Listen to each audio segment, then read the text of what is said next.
Di tengah Garut yang berseri, ada sosok yang penuh arti. Ismail Satrianto namanya, pahlawan ilmu untuk bangsa. Dengan tekad semangat membara, mengajar tanpa kenal lelah, membawa harapan di setiap langkah. Alhamdulillahirobbilalamin. Hari ini saya kedatangan seorang murid saya ini di Gilang Kencana. Nostalgia datang kepada gurunya. Saya sebagai seorang gurunya ya. Udah berapa tahun, Bro? Sudah berapa tahun? 99, Pak. Wah, tahun 99 ya. Ini angkatan tahun 99 ya. 1999. 99. Ya, mari kita dengarkan ada sesuatu yang bisa dipelajari dari ilmu-ilmu yang didapatkan dari Pak Ismail begitu pada waktu zaman beliau ini Pak siapa namanya? Pak Uus. Pak Uus. Pada zaman Pak Uus ini apa sekolah ya. Kalau saya sudah lupa ini Pak Uus. Saya sudah lupa ya ini apa saya sudah lupa karena terlalu banyak. Iya. Saya ini hanya bisa mengingat 2 tahun ya, Iya. saking banyaknya. Nah, tadi Pak Yusuf tuh yang tadi tuh masih ingat kan gitu. Masih ingat Pak ya. Ismail. Masya Allah, Allah Akbar. Mari kita dengarkan ya cerita mengenai Pak Uus ini ya yang sekarang sudah mungkin jadi tokoh lah begitu ya. Dan sekarang kita dengarkan beliau itu siapa dan sebagainya. Silakan Pak Uus. Bismillahirrahmanirrahim. Assalamualaikum warahmatullahi wabarakatuh. Waalaikumsalam warahmatullahi wabarakatuh. Sehat, Pak? Alhamdulillah. Alhamdulillah, saya itu alumni dari Gilang Kencana tahun 99, Pak. Saya sekolah di sini. Pas waktu saya sekolah di sini, alhamdulillah itu sebenarnya ada cerita dulu gitu. Sebelum saya ke Gilang Kencana itu ada cerita, bisa disebut semacam kayak kebetulan gitu. Tapi mungkin ini udah takdirnya ya. Saya harus masuk ke Gilang Kencana. Iya, iya.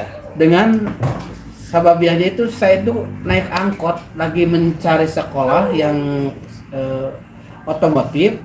Sebelum ke Gilang Kencana saya masuk ke YPPT. Di YPPT karena teman saya itu pingin bareng terus. Dari temen tuh nggak bisa masuk ke YPPT, makanya jadi saya ngalah untuk mencari sekolah yang lain karena dia pingin terus bareng sama saya. Dari situ saya mencari lagi di STM swasta yang ada di Garut karena saya dari kampung, saya keliling kota Garut gitu. Sampai saya ke Cibatu, Pak. Ke Cibatu ke STM Santana. Tidak tertarik dengan pembangunnya itu dari itu karena agak pelosok juga. Iya, iya. Kita balik lagi ke Garut lagi. Pas lagi naik angkot, kita ngobrol-ngobrol di jalan, ada seorang bapak-bapak nanya, lagi mencari sekolah apa? Ini kenang-kenangan dari sebelum ke Gilang Kencana itu. Ya mau terus sekolah STM yang otomotif. Kata beliau bilang, udah aja di Gilang Kencana di Jalan Ciledug, di situ masih menerima. Dengan respeknya beliau seperti itu, beliau kasih alamat. Kita langsung menuju ke sini, alhamdulillah ketemu. Ternyata yang ngasih informasi saya itu waktu di jalan itu, ternyata pasti putranya yang punya sekolah ini. Oh, iya. Kakaknya Pak Yusuf. Oh, Pak Budi. Pak Budi. Itu, Masya Allah. Iya, iya, Nah, Masya Allah. disitulah saya tahu ke Gilang Kencana pertama kali main ke Garut, masuk ke sini sampai sekolah di sini. Anaknya yang masuk sini alhamdulillah banyak. Otomotif itu ada 4 kelas. Iya, Otomotif 4 kelas, listrik 3 kelas dan semua juga. Yang waktu itu tahun-tahunnya ramai gitu, Pak. Iya. Nah, karena pada waktu itu belum ada SMK di kecamatan-kecamatan, belum ada SMK. SMA itu juga masih kurang. Kurang, Ya, kurang. gitu. Ini tolong ini kopi nih, ya untuk 2 orang. Ya, Kopi asli, jangan pakai gula. Ya ya silakan. ya udahlah, dari situ saya langsung di Gilang Kencana. Ya alhamdulillah, perjalanan saya dari rumah, dari kampung Babakan Cilindung Leles itu 3 kali naik mobil, Pak. Iya. Saya itu dari sana tuh berangkat itu dari jam 5, masuk jam 7. Sering kesiangan di sini jadi langganan, tapi udah dimaklum aja. Karena memang Jauh. Iya, kejauhan. kejauhan terus nggak mau ngontrak juga karena nggak mau jauh dari orang tua. Tapi dari perjuangan situ sampai sekarang gitu, ketika saya keluar dari Gilang Kencana banyak kenang-kenangan yang Masya Allah indah, Pak. Indah ya. Termasuk saya di sini istilahnya dengan mengenal dengan guru-guru di sini. Waktu itu ketemu di jalan sama Pak Yusuf, saya nanya Pak Yusuf lupa lagi. Ya udah nggak apa. Yang saya ingat dari pelajaran Bapak, Oh ya. yang saya ingat dari pelajaran Bapak waktu Iya, iya. itu ketika saya di sekolah sini, jadilah orang yang kuat, Jadilah orang yang kuat. kerja keras. Tahun berapa? Tahun 1999. 9. 1999. Jadilah orang yang kuat.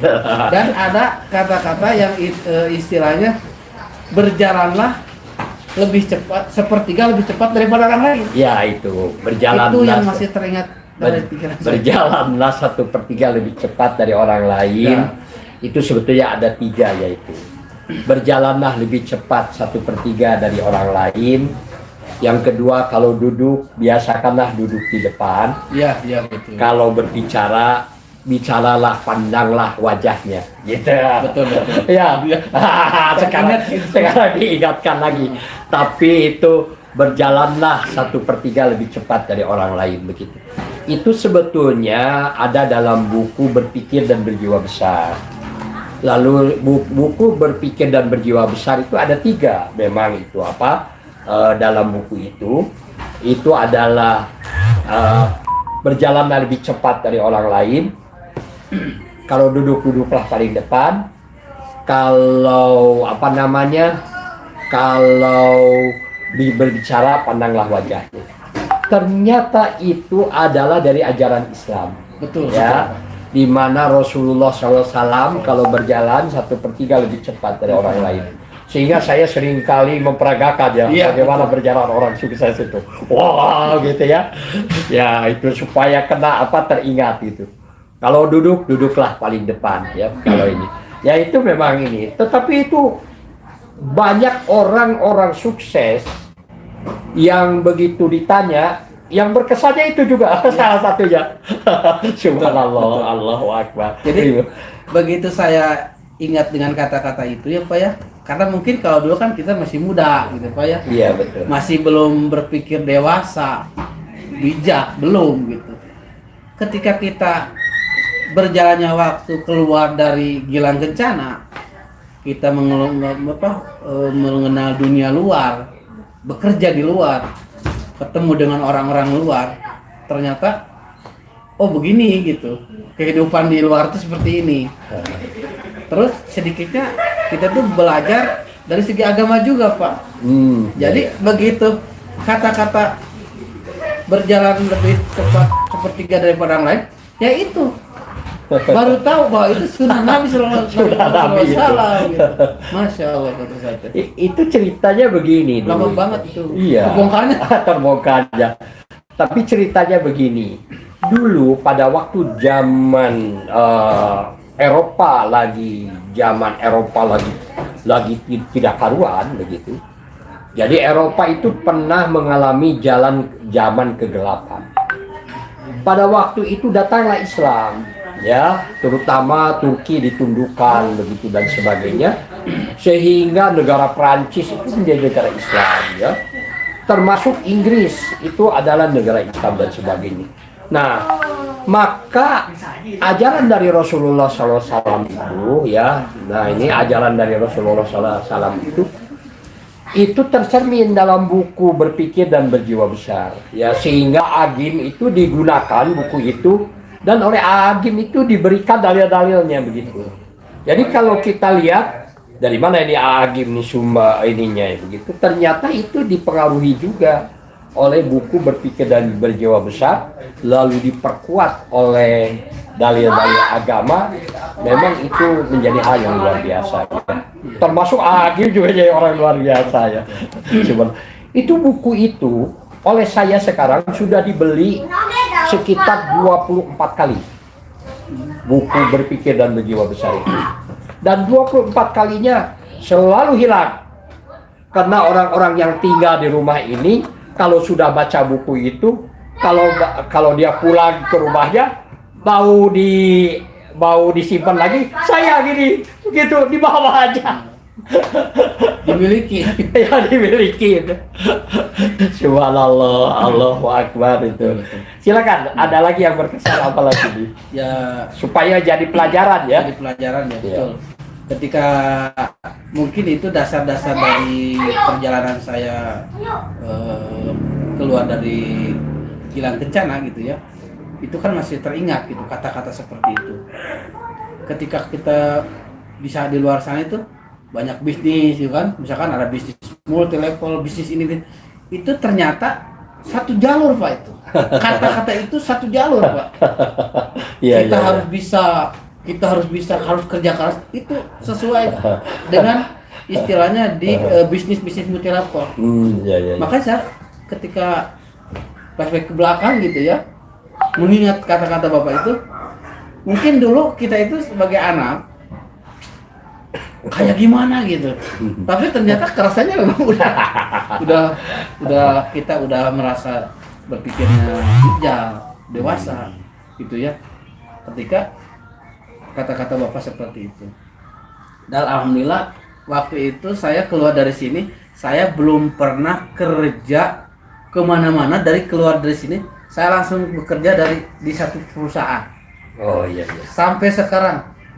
Karena doktrinnya jangan pindah bekerja kalau tidak betah. Istiqomah Pak. Kalau sudah betah boleh mencari pekerjaan yang lain. Saya kerja langsung masuk 99. Iya. Sampai sekarang 2024 masih di satu perusahaan. Dan dari situ ya memang namanya kerja ada bosan, ada ini, tapi ketika kita teringat dengan kata-kata orang tua, kata-kata motivasi dari guru gitu ya. Iya. Menikmati itu ternyata segalanya yang bisa membuat kita bertahan. Menikmati, mensyukuri itu bisa bertahan dari segalanya. Bisa menghilangkan rasa bosan, rasa capek, rasa lelah itu bisa hilang dengan kita mengedepankan rasa syukur dan menikmati itu. Dijalani lah. Makanya banyak orang ngomong, masa udah 24 tahun di situ terus, apa nggak bosan? Kalau dibilang bosan, tapi bosan itu bisa dikalahkan dengan rasa menikmati itu dan mensyukuri itu gitu. Gini, saya punya murid ya. Pada waktu itu dia datang ke tempat saya. Kelihatannya murid itu mau konsultasi ya.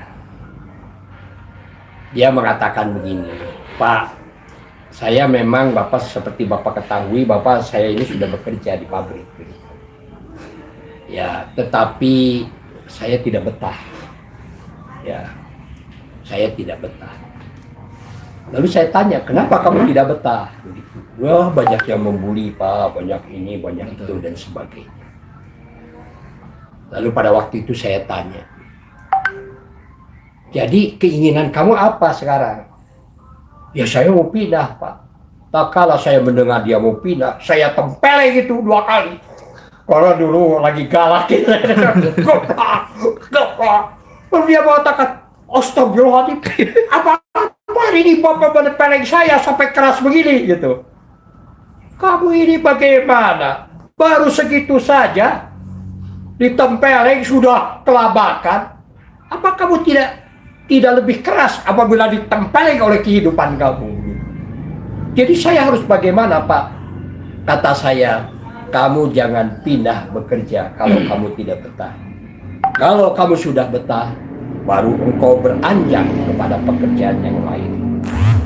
Boleh kamu milih yang mana, tapi kamu harus betah dulu. Kenapa Pak harus betah dulu? Karena kalau kamu tidak betah, artinya kamu tidak terpakai. Orang yang terpakai itu adalah orang yang dimana dia itu merasa berguna bagi orang lain. Kalau orang merasa berguna bagi temannya, berguna bagi orang lain, berguna untuk lingkungannya, itu dia akan betah. Nah, baru engkau boleh beranjak kepada pekerjaan yang lain. Tapi kalau cara seperti begini, kamu ini kurang ajar kata saya ini. Kenapa? Karena kamu datang ke guru kamu memperlihatkan kekecewaan guru kamu. Lalu, jadi harus bagaimana Pak saya? Balik lagi kamu ke sana. Jangan pindah kamu bekerja. Lalu kamu harus betah di sana. Bagaimana caranya supaya saya betah supaya ini? Ya, kamu yang pertama sabar. Yang kedua, mengikuti jejak-jejak monyet ketemu monyet. Mengikuti jejak-jejak gajah ketemu gajah. Mengikuti jejak-jejak orang sukses, kamu akan sukses. Maka ikuti saja orang yang pemilik perusahaan itu. Kalau perlu kamu datang ke rumahnya, kalau perlu kamu jadi tukang cuci piring di rumahnya, kalau perlu kamu jadi tukang sapu, tukang apa dan sebagainya. Nanti pemiliknya akan sayang kepada kamu dan kamu akan diutamakan. Kenapa? Karena kamu setia dan kamu seringkali ke rumahnya ikut bantu di luar pekerjaannya itu. Oh begitu ya Pak. Iya, nggak usah hitung-hitungan gaji kata saya. Lalu apa yang terjadi sekarang ini? Setelah dia itu kembali lagi, ternyata si bosnya dipindahkan ke Lampung. Pindah ke Lampung, lalu dia juga ikut ke Lampung. Ya, di Lampung dia dikasih tanah, ya 2 hektar. Karena itu kan dulu tanah migrasi itu, yang datang ke Lampung dikasih tanah 2 hektar. Ya, kasih tanah dia 2 hektar. Lalu dia tetap masih sama bosnya itu, ya. Lalu kata bosnya, mau nggak kamu kuliah lagi? Lalu mulailah dia kuliah di pekerjaan umum, ya, di bagian pekerjaan umum DPU, ya. Dia kuliah lagi di Lampung ini kuliah. Nah, lalu setelah menapaki kehidupannya, dia bawa keluarganya dari Pamengpeuk karena dia orang Pamengpeuk. Dibawa keluarganya semua ke Lampung. Setiap yang datang ke sana kan dia dapat 2 hektar gitu. Wah, jadi tanahnya lega begitu 2 hektar di sana. Lalu dia sendiri jadi sarjana. Sudah jadi sarjana, kan di Lampung pada waktu itu masih kurang gitu sarjana ya. Diangkat jadi PNS. Apa yang terjadi sekarang? Dia itu menjadi kepala PU di Provinsi Banten. Pada waktu saya menikahkan, dia kirim duit 10 juta kepada saya. Subhanallah, Allahu Akbar. Itu berkah ditempeleng kata saya. Memang kalau orang lembek mesti ditempeleng ya, daripada ditempeleng oleh kehidupan lebih baik ditempeleng oleh saya kata saya. Ya, apalagi nih yang berkesan ya. Ya mungkin dari selain Pak Ismail yang dengan kata-katanya, tapi ada guru yang lain ya memang dari perbuatan. Oh iya, dari perbuatan. Yaitu main tempeleng Pak. Tapi alhamdulillah saya bukan bagian orang yang ketempeleng. Karena dulu itu menempeleng itu masih dibenarkan. Kalau sekarang belum ada hukum. Kalau sekarang ini jadi KDRT ini. Tapi tempelengan dulu Pak, itu tidak nyampe ke orang tua Pak.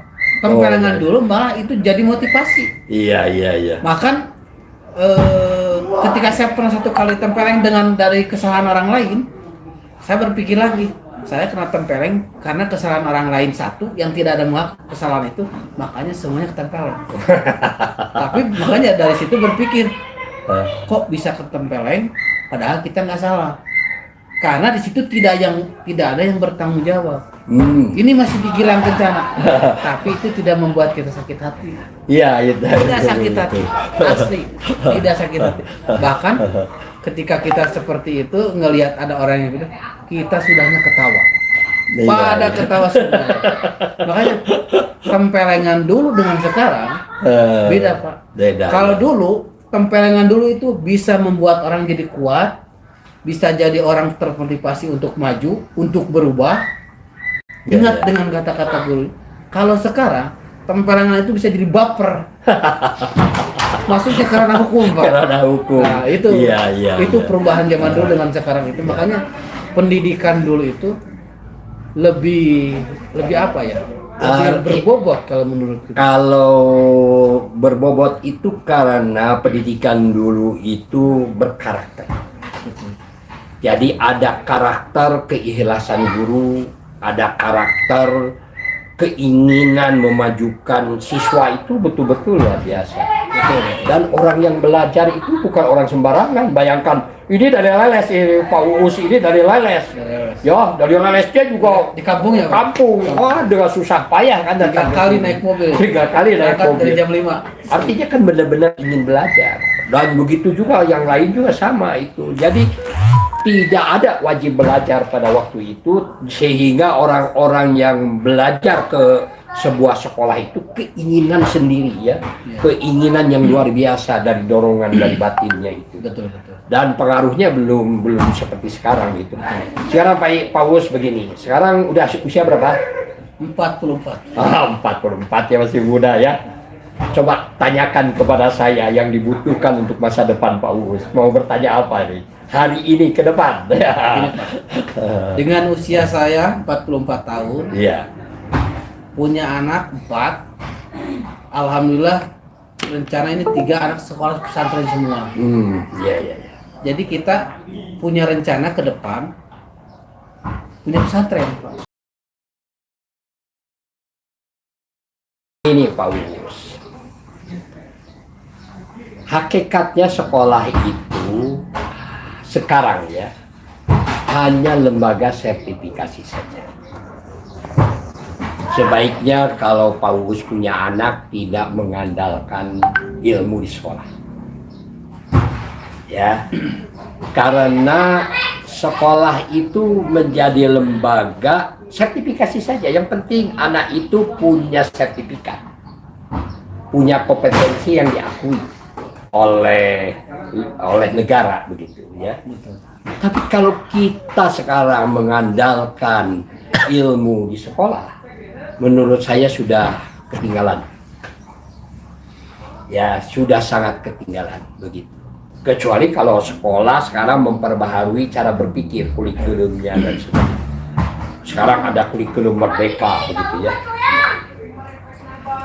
Jadi sekarang ini apa yang harus diperkenalkan kepada anak-anak kita? Yang harus diperkenalkan kepada anak-anak kita adalah kita terbiasa bekerja dengan robot. Karena perkiraan saya berhadapan dengan masa depan, didiklah anak-anak kamu untuk menghadapi zaman yang tidak sama dengan diri kamu. Saya memandang masa depan itu mungkin dari mulai April lah tahun 2023 yang saya pelajari. Begitu cepatnya sampai sekarang sudah Agustus tahun 2004. Jadi saya mulai kaget itu mulai April tahun 2023. Lalu setelah itu sampai sekarang sudah Agustus ya tahun 2004, sudah hampir setahun lebih. Saya lihat sekarang ini begitu cepatnya teknologi robot ya, teknologi dunia pekerjaan sekarang kelihatannya mungkin hari ini ke depan dan mungkin 3 tahun lagi, 4 tahun lagi sempurna. Golongan menengah itu, golongan pekerja akan habis. Yang tersisa adalah golongan kaya bertambah kaya yang akrab dengan robot dan menggunakan teknologi robot dalam berbagai bidang, dan golongan miskin. Jadi para pekerja sekarang ini sudah mulai terancam dengan kehadiran teknologi baru ini. Ya, seperti yang kita dengar di Bekasi, di Kerawang ada 20.000 yang di PHK begitu ya. Di Jakarta ada jutaan yang di PHK sekarang. Dan menurut saya hal ini hal yang sangat wajar. Karena bukan hanya di Indonesia saja tapi di seluruh dunia.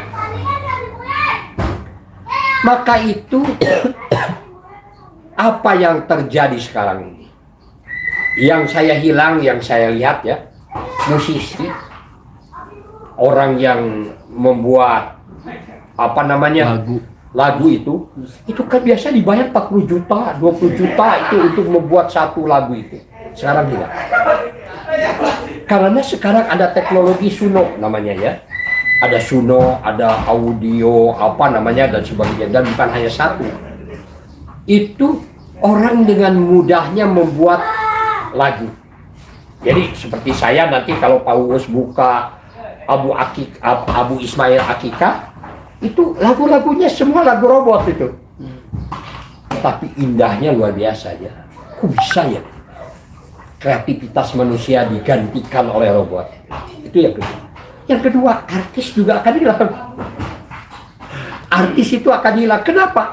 Karena teknologi robot ini sudah bisa menciptakan para artis yang lebih cantik dari semua artis. Jadi wajah-wajah artis dikumpulkan lalu dijadikan satu wajah artis yang tercantik begitu, yang jadi idola semua orang. Dan ini sudah real.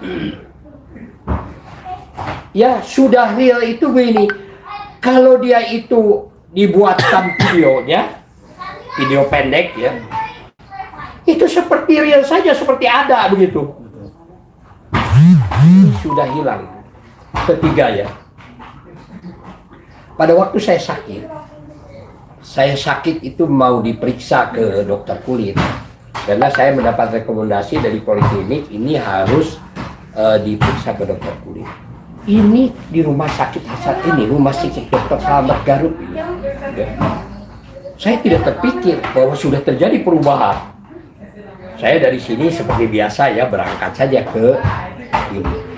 Begitu datang ke rumah sakit, kok ini pada ngaguluk di depan rumah sakit. Kemana ini daftarnya ini sekarang ini? Karena pada ngaguluk di depan rumah sakit, kemana daftarnya? Lalu saya bertanya kepada satpam yang memanggil satu persatu ke dalam.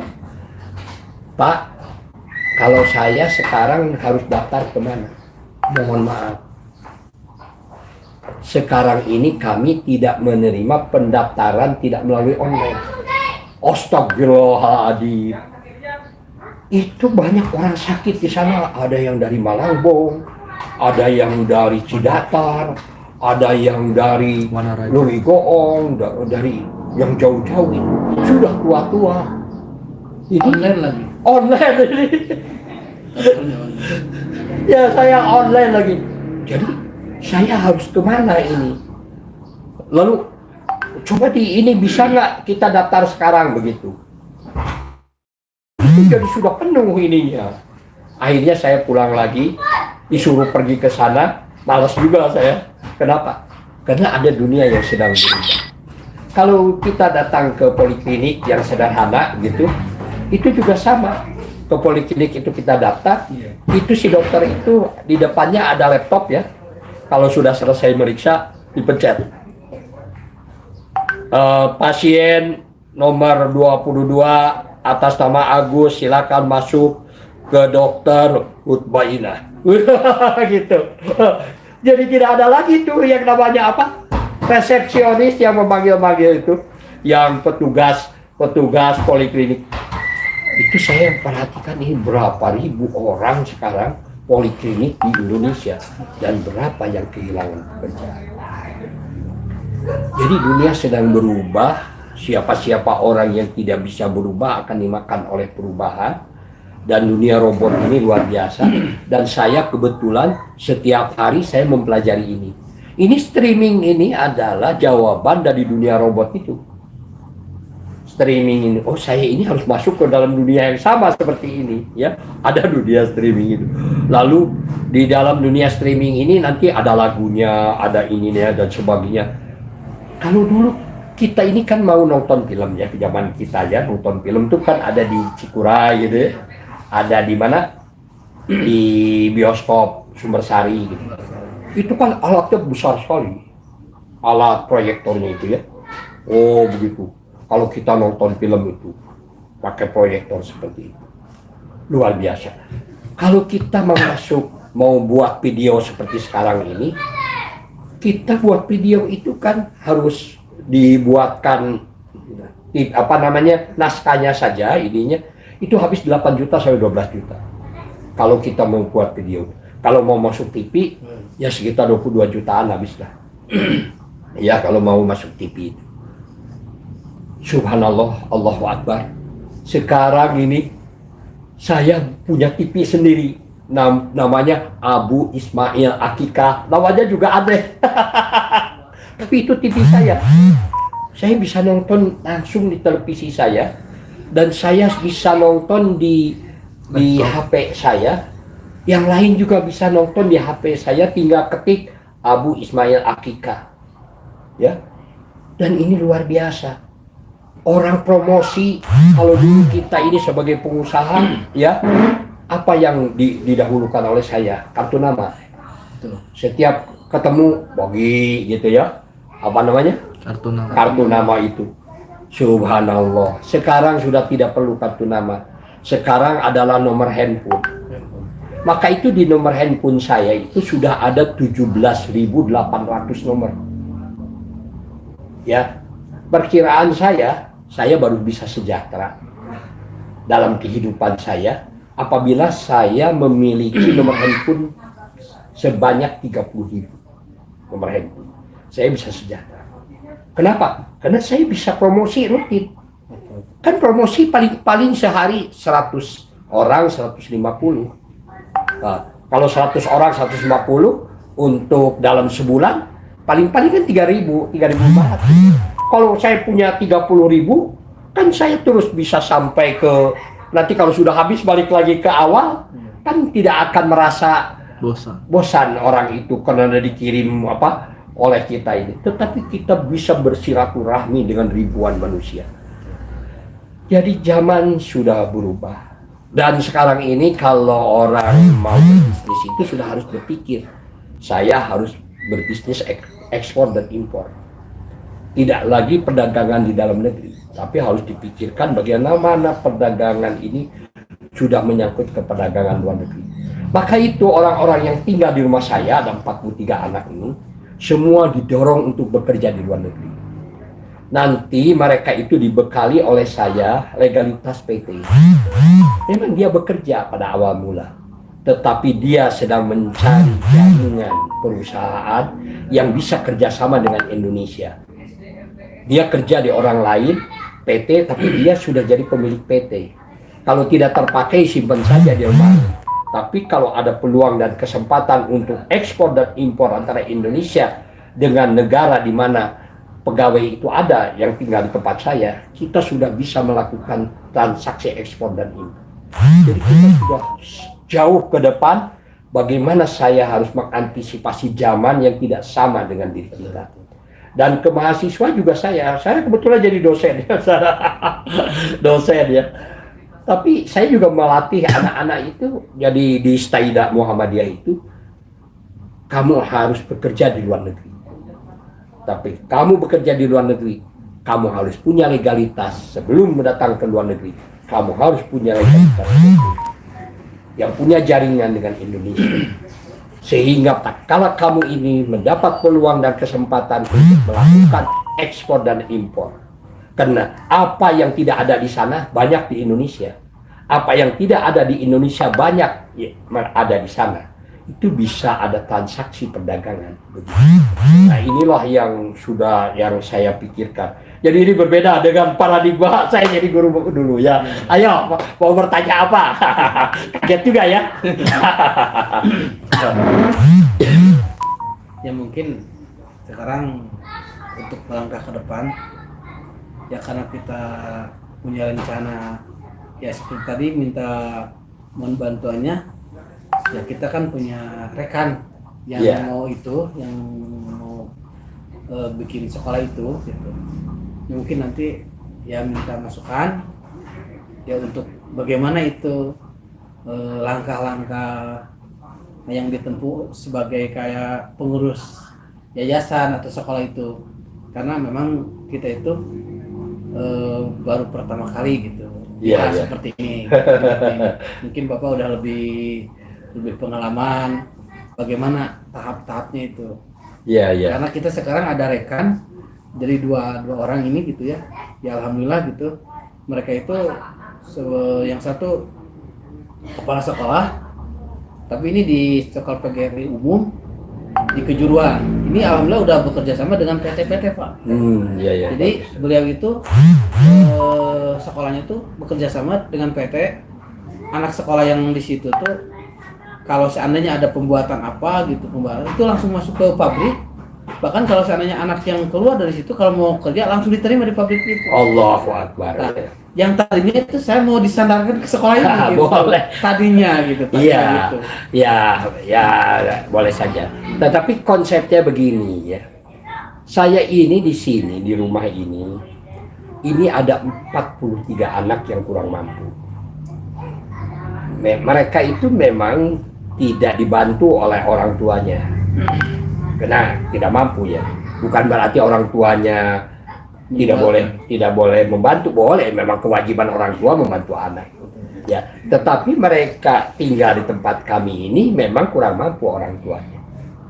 Tetapi ada 43 anak ini semua saya latih untuk bisa berpendapatan harian, berpendapatan mingguan, berpendapatan 2 mingguan, berpendapatan bulanan, berpendapatan 3 bulanan, berpendapatan 6 bulanan, berpendapatan tahunan, berpendapatan 3 tahunan, berpendapatan 10 tahunan, berpendapatan 20 tahun. Nah, semua pendapatan-pendapatan itu harus dirancang dari mulai sejak muda sekarang. Sehingga anak-anak yang tinggal di sini itu dirancang sebelum usia 30 tahun itu harus sudah ke Mekah. Dan ini mereka itu didorong untuk bisa umroh. Ya. Jadi kalau sudah umroh, sudah ke Mekah, insya Allah kesananya lebih luas lagi. Karena kesempurnaan Islam sudah didapat. Tetapi selama tinggal di sini, ya, mereka itu dilatih. Jadi dari mulai jam 5 subuh mereka mengkaji Al-Quran 2 ayat, ya, mengkaji Al-Quran 2 ayat, lalu 2 ayat itu didalami, dipahami, dimengerti, lalu dicarikan jalan keluar bagaimana penerapannya dalam kehidupan sehari-hari. Dan untuk pengkajiannya itu semua diwajibkan pegang HP, pakai WiFi, dan semua harus bekerja sama dengan robot, ya, dengan ChatGPT, dengan aplikasi-aplikasi lain. Tapi semua disuruh dia mengkaji Al-Quran itu dengan menggunakan teknologi. Jadi dibuka ininya, apa namanya, ChatGPT-nya dan sebagainya. Dan semua bisa ngomong, semua bisa berpendapat. Tentu saja semua bisa berpendapatan, semua ngomong, jadi ngomongnya bagus-bagus karena dibantu oleh robot, ya. Karena si robot ini kalau kita ketik, tolong buatkan naskah khutbah Jumat dengan materi pembinaan pemuda zaman robotika, pencet, itu keluar dalil-dalil dan sebagainya. Itu bisa membuatkan naskah khutbah Jumat dengan Arabnya dan sebagainya, ya. Jadi ini canggih ini zaman sekarang ini. Asal kata kuncinya di depannya ditulis berdasarkan ajaran Islam, itu kata kunci. Karena kalau tidak ditulis jadi ngaco nanti ininya bahasanya. Yang masuknya itu. Iya, yang. Jadi Itu yang lalu mulai jam 8 mulai mereka bekerja, yang kuliah begitu dan sebagainya. Mereka pulang lalu. Namun setiap malam diperingatkan oleh saya bahwa sekarang ini sedang terjadi kejahatan yang luar biasa. Kejahatan apa yang luar biasa? Yaitu antara maghrib menjelang malam. Maghrib menjelang malam itu mereka sudah pemuda-pemuda itu sudah terkena sihir. Oleh apa? Oleh HP. Mereka nonton YouTube, mereka WA-an, mereka berbuat sesuatu yang tidak perlu, mereka chatting-chattingan sampai menjelang tidur. Bahkan telinganya kadang-kadang dicocokkan dengan musik ke dalam telinganya. Jadi ini sihir menurut saya, ini sihir Fir'aun ini. Sihir ini. Sehingga kalau pemuda-pemuda itu waktu maghrib sampai menjelang tidur, dia sudah terkena sihir digital ini, sihir dari HP ini, pada waktu maghrib, pada waktu fajar, dia begitu bangun, orang itu sudah tidak memiliki masa depan. Karena otaknya sudah dicuci otak. Maka pada waktu fajar, waktu sholat subuh, mereka dengan malas bangun dan mereka sudah tidak memiliki energi masa depan. Nah, inilah yang kami perjuangkan hari ini. Bagaimana pemuda-pemudi itu harus dilepaskan dari kejahatan HP pada waktu maghrib menjelang tidur. Sebetulnya HP itu apabila digunakan 3 perkara, itu sangat bagus. Dipakai untuk mencari pendapatan atau menambah pendapatan, dipakai untuk mencari ilmu pengetahuan, dipakai untuk untuk membuat perencanaan. Karena di HP itu ada perencanaan yang bisa kita buat. Jadi kalau ini digunakan, ini orang menjadi luar biasa. Tetapi kalau di luar 3 ini, menurut saya sudah terjadi kejahatan kemanusiaan. Ya, dan ini habis ini pemuda-pemuda itu. Dan saya terasa selama 5 tahun yang lalu ini belum tentu seperti ini. Saya masih dengan anak-anak itu masih bisa bertahan 5 tahun yang lalu. Tapi dari 5 tahun ke sini terjadi penurunan yang luar biasa. Nah, ini kan terjadi keanehan. Saya kira karena corona. Ternyata bukan. Tetapi karena kebiasaan anak itu menggunakan HP pada waktu maghrib dan sampai menjelang malam. Pantesan ada 2 ayat yang memperingatkan. Demi wal asri, Allah bersumpah dengan makhluknya yang bernama waktu. Sesungguhnya manusia berada dalam kerugian yang sangat besar. Kecuali orang-orang yang memiliki keyakinan, berilmu pengetahuan, berteknologi, ya, orang-orang yang beriman, lalu dan dia berkarya yang berguna bagi orang lain, soleh lah gitu ya, dan orang yang saling menyeru kepada kebenaran dan saling menyeru kepada kesabaran. Jadi ini peringatan yang sangat luar biasa menurut saya. Demi waktu, sesungguhnya manusia berada dalam kerugian yang sangat besar. Lalu dalam surat yang lain, Qul a'udzu birabbil falaq. Aku berlindung kepada yang menguasai fajar. Seharusnya kan menjelang fajar itu kan cerah. Ya. Tapi di sini aku berlindung kepada yang menguasai fajar. Dari kejahatan yang diciptakan. Dari kejahatan apabila menjelang malam. Dari kejahatan tukang-tukang sihir yang mengikat buhul-buhul. Dari kejahatan orang-orang dengki yang mendengki. Ternyata itu HP. Ya, jadi inilah sekarang perjuangan kami di sini dan juga yang diajarkan kepada semua orang. Nah, ada lagi. Cukup ya, cukup. Alhamdulillahirabbil alamin. Ya, ini Pak Uus ini dulu adalah murid saya. Terima kasih sudah mau mendengarkan gurunya bercerita panjang lebar. Yang bagaimana? Ada pandangan yang lain? dari guru Ismail ini? Ya mungkin Pak Ismail itu guru dari sekian guru yang selalu pingin beda dari penampilan yang lain. Oh, subhanallah. Itu yang saya tahu. Iya, iya. Karena kalau Pak Ismail yang masuk di sekolah, semua itu harus sigap. Wah, sigap. Yang pernah kita alami itu Pak. Iya, iya. Harus sigap, lihat gitu. Beda dengan guru yang lain gitu. Oh. Mungkin mungkin itu karakter ya Pak ya. Karakter itu beda-beda gitu. Iya, Tapi iya. salah satu yang kita lihat dari Bapak itu yang terkenang gitu sampai sekarang, yang tadi yang video call itu yang si Pak Yusuf itu masih ingat juga dengan Iya. Sekarang ada ilmu baru lagi. Peringatan menjelang maghrib menjelang tidur. Betul. Ya, Subhanallah. itu Allah. menjadi wawasan, nambah ilmu untuk kita lebih berhati-hati lagi Ya. dalam menggunakan HP itu. Betul sekali itu. Bagi yang mau membutuhkan ilmu dari saya, terutama ilmu entrepreneur, saya pengarang buku Membangun Desa Entrepreneur Revolution. Cara mengubah pandangan masyarakat atau rakyat desa atau masyarakat desa untuk mulai bisa meningkatkan pendapatannya. Jadi siapa saja yang membutuhkan ilmu saya mengenai entrepreneur, silahkan bisa menghubungi saya dan boleh juga berdiskusi di YouTube ini ya, atau datang kepada saya atau saya diundang begitu ya.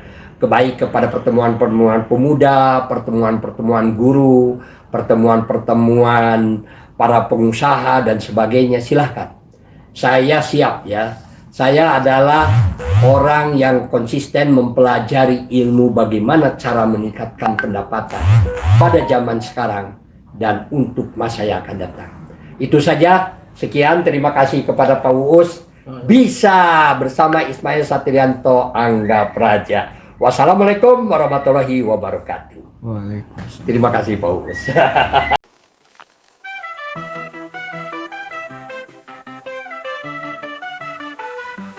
Abu Ismail akikah teruji, akikah penuh kepuasan hati. Pesan online kami datang, mudah cepat semua senang. Daging segar siap antar ke rumah, bersih halal tak ada masalah. Harga hemat layanan ramah, akikah jadi makin berkah. Ayo ayo pesan sekarang, Abu Ismail sudah terpercaya. Untuk akikah tak ada ragu, keluarga bahagia kami bantu.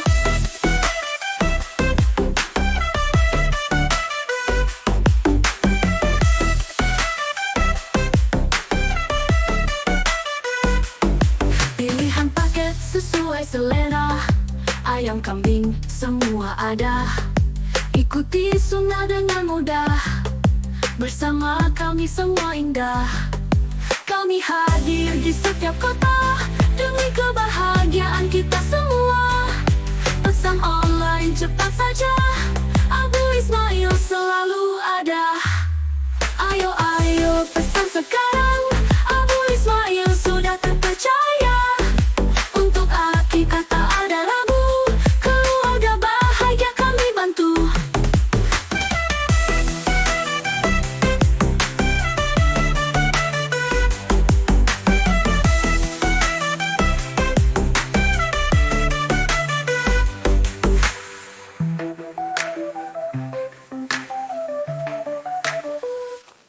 Pilihan paket sesuai selera, ayam kambing semua ada. Ikuti sunnah dengan mudah, bersama kami semua indah. Kami hadir di setiap kota,